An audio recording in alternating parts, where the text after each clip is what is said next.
All right, guys, welcome to the UIP United Insurance Professionals podcast. Today we have a very, very special guest. I'm thankful and grateful to have him on. My guy, my boy, Michael Amsbaugh. He's in from Ohio for a couple of days. We're supposed to be in North Carolina right now, but we're making the best of it. Him and his wife flew in, and we're just taking some time, going to film a quick podcast and go over his backstory, his background, what we've been doing with UIP. He is the president of sales of Medicare, runs the whole division for my company, and we've been working together for quite a while. But obviously, guys, Waylon Artrip here. What's up? But again, we got my boy Mike Amsbaugh, so I'm going to let Mike introduce himself. And Mike, thank you for being on. Absolutely, man. I know we've talked about doing this for quite a while, and I get out here every time, and we always end up getting into something else. But I do appreciate you having me on today. Man, a little introduction about myself. Obviously, I'm from Ohio. Wife's out here with me. We've been together about 14 years, been in the industry about 7 now, maybe 8. Was with Lincoln Heritage Captive Final Expense Company for my first year in the business. Super thankful for that learning opportunity. I don't know that I'd be here without that, man. You're going to make it in the Lincoln Heritage world, you better grind. You better learn how to do it quick. So that obviously carried over and helps us with everything we do and in the broker world, and helped me. I feel like it gave me a leg up on helping new people coming and going. For sure. So like you just said, you came from a captive environment. You've been doing it because, even prior to insurance, you were always kind of training people. You came from Target, right? Was the original? I was from Target. I worked there for about, I think 12 years. I was a maintenance technician, and even in that role, I did float from store to store and train people on how to do different, maintenance role. Yep. Duties. Cool. So again, for those of you that don't know, that are watching, maybe are new to the industry, aren't aware of the different carriers, things like that. He came from Lincoln Heritage. It's a captive final expense company. So that's all life insurance. They didn't offer any health products. It was life only. It was final expense, smaller whole life policies, which obviously at UIP we do as well. But I want to kind of talk about the evolution and transformation that he has had in the industry. So him starting there as to what you do now, like I said at the beginning, he's the president of sales of UIP for Medicare. So talk to the people a little bit about your transition from final expense, like maybe some of the ups and downs you had just doing final expense, and then what Medicare has done for you. Absolutely. I'll go back to the Lincoln Heritage days first and foremost.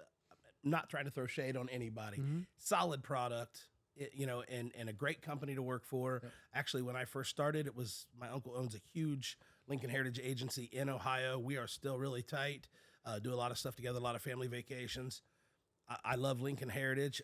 I wanted to offer more products when I went into somebody's house. And, again, not throwing any shade on anybody, but I'll go back to my maintenance days. And the analogy I always use is when I go into somebody's house, if I offer just one captive product, I felt like I had my hands tied behind my back and I'd open my toolbox and I only had a screwdriver in there, so to speak.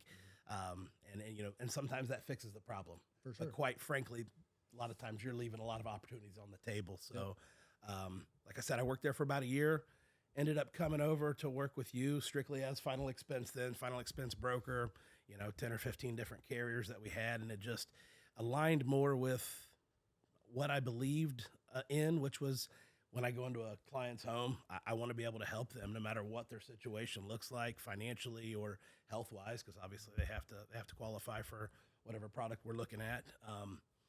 You say ups and downs. Trying to think about that for a minute. I know initially, I was in final expense as a broker with you for about 3 years. And what I realized was, I genuinely always wanted to help my clients. And I think that they could feel that. So even if I couldn't help them with a final expense product, more often than not, they would ask me before I walked out of the house, I appreciate everything you've done here today. Whether I made the sale or I didn't, do you offer anything health-wise? Like, do you do Medicare? And obviously for the first year or so, I had to tell him no, but I got a guy. Well, I said no, but I got a guy so many times, and all those referrals went to this guy right here. Yep. So eventually I just asked, I'm like, man, Waylon, how much money am I giving you when and he was like, a lot. You need to get in front of this. So fast forward, I ended up jumping in, with both feet, so to speak.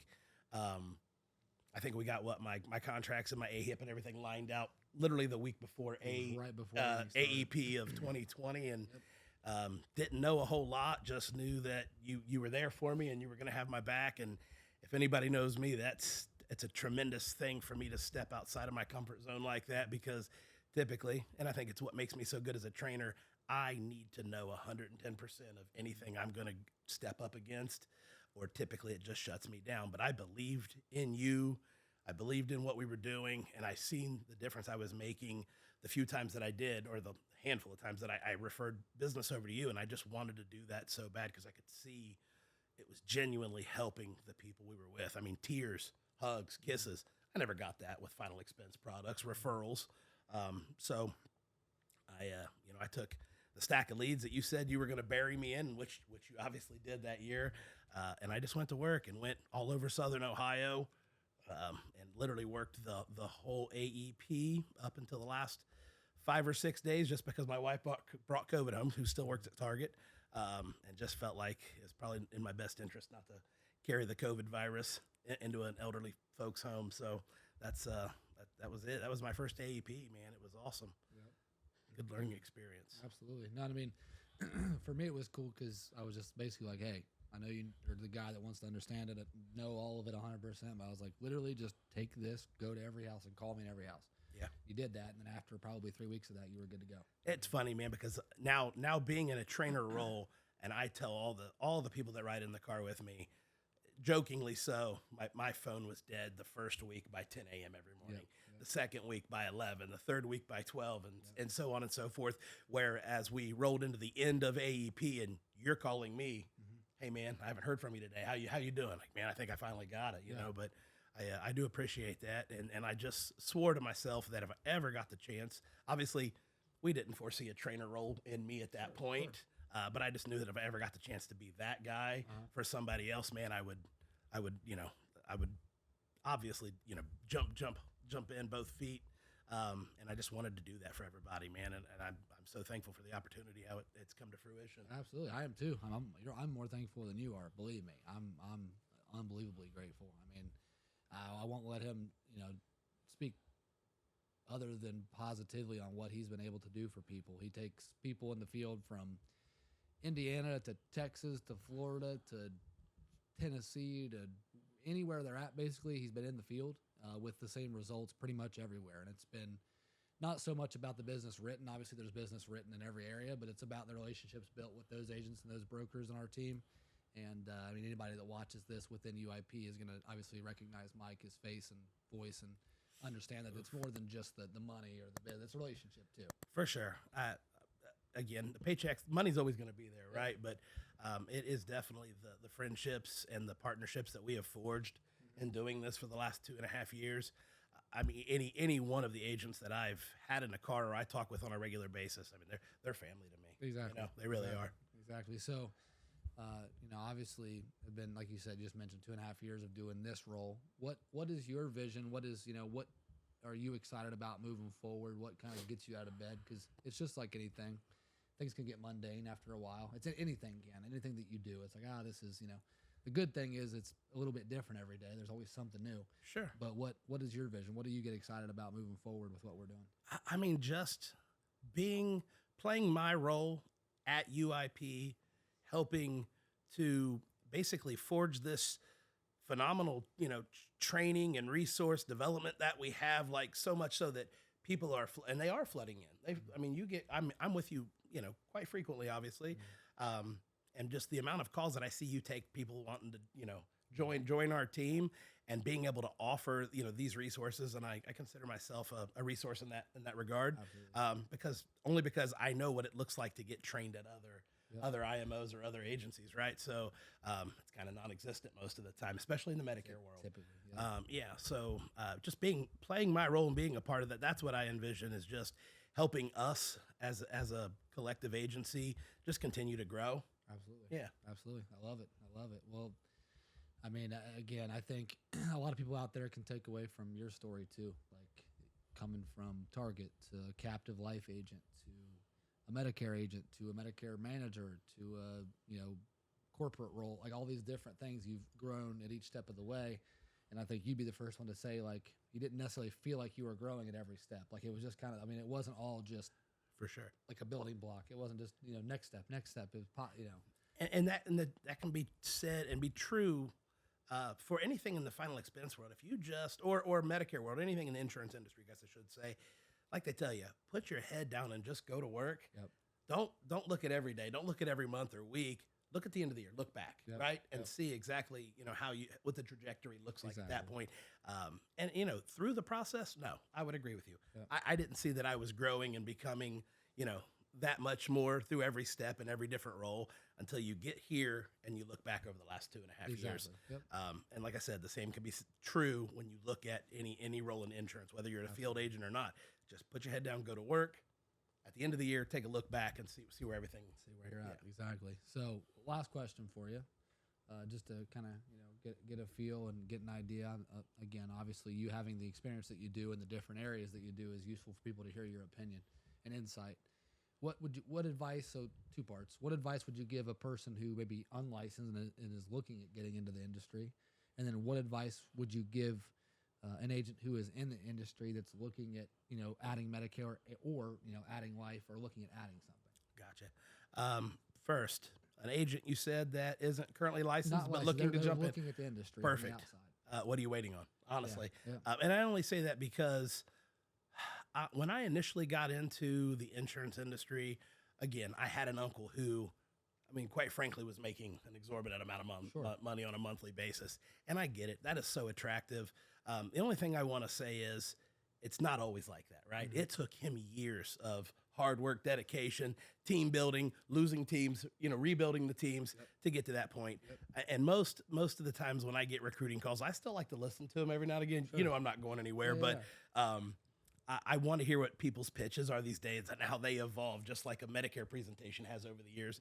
And nobody ever wants to tell you about the ups and downs. Mm-hmm. It is strictly the ups. It's, hey, I can make you make 6 figures this year.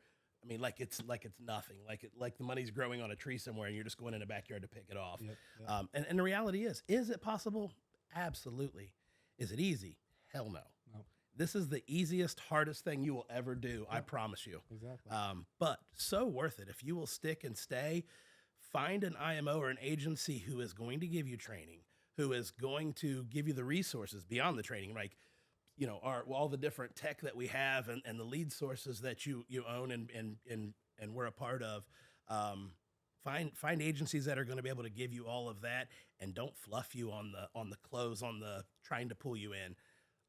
I whenever I do recruiting calls, and I just did 2 this last week, and both of those guys, I told them, here's the good, but here's also the bad. So be aware of an agency owner who is only fluffing you and isn't telling you about the pitfalls, because there will be, which is why I say don't look at, when you're in this doing it, don't look day to day, week to week.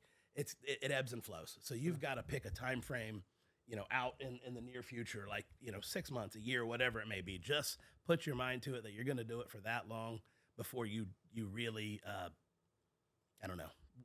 decide whether or not it's for you, right? Because it does have it obviously ebbs and flows, and there is some pitfalls with it, but worth it. If you just stick to the plan, go to work every day, work the job like a job, not, so many people say it's, it's my business. I can work the hours I want. And I like to use I tell a lot of the agents that we're with, I'm like, yeah, absolutely. You do whatever your bank account allows, right? Yeah. Whether that's work 6 hours a week or 20 hours a day. Mm-hmm.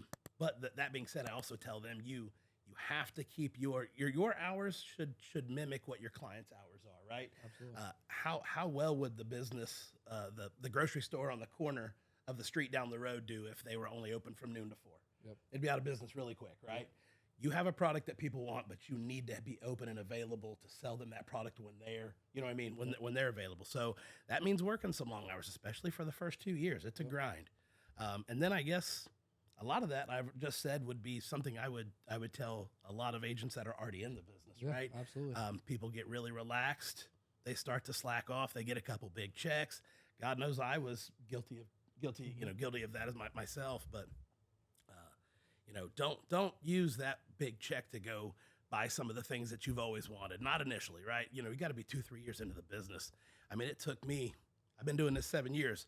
I rocked the same Honda Civic, whether I could afford a better car or not, up until this year. And I finally kind of rewarded myself and bought myself a nice car.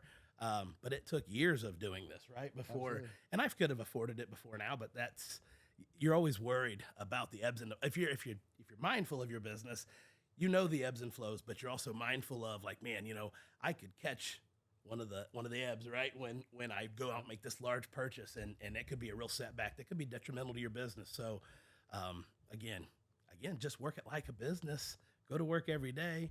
Be mindful of the ebbs and flows, and I think the rest will take care of itself. If you're willing to do all that and be coachable and trainable and work with a good agency like yourself, it'll take care of itself, and you'll come out ahead. Absolutely. I think that's great advice. I mean, anybody out there can apply that, whether they're looking into the industry and needing to vet somebody out, because that's important, like Sure. you said, or already doing it. I mean, a lot of the times, if you're already in it and you're looking to get better, it's usually on you. Like, it's usually you. I mean, it's hard to say that, and it kind of sucks being like, damn, I'm kind of being shitty. I'm not working that hard, or I'm not doing what I'm supposed to be doing. But a lot of times it's you. Like, when my stuff isn't running right, it's usually me. It's not the people around me. It's not the systems. It's me. I'm fucking up. Basically, I need to fix myself before I expect people to fix their shit. Yeah. So that's great advice, and I appreciate it. But yeah, man, I really appreciate you jumping on and being on. Again, guys that are watching in, like, what we do at UIP would not even be remotely possible if it wasn't for the effort he puts in every day, every week, every month, and all year. The last 2.5 years now, not just the training, but again, the relationships, the ability to connect with people one-on-one, and aid and assist in all different things. Again, training, day-to-day life. I think people call Mike more about their emotions than they do of policy.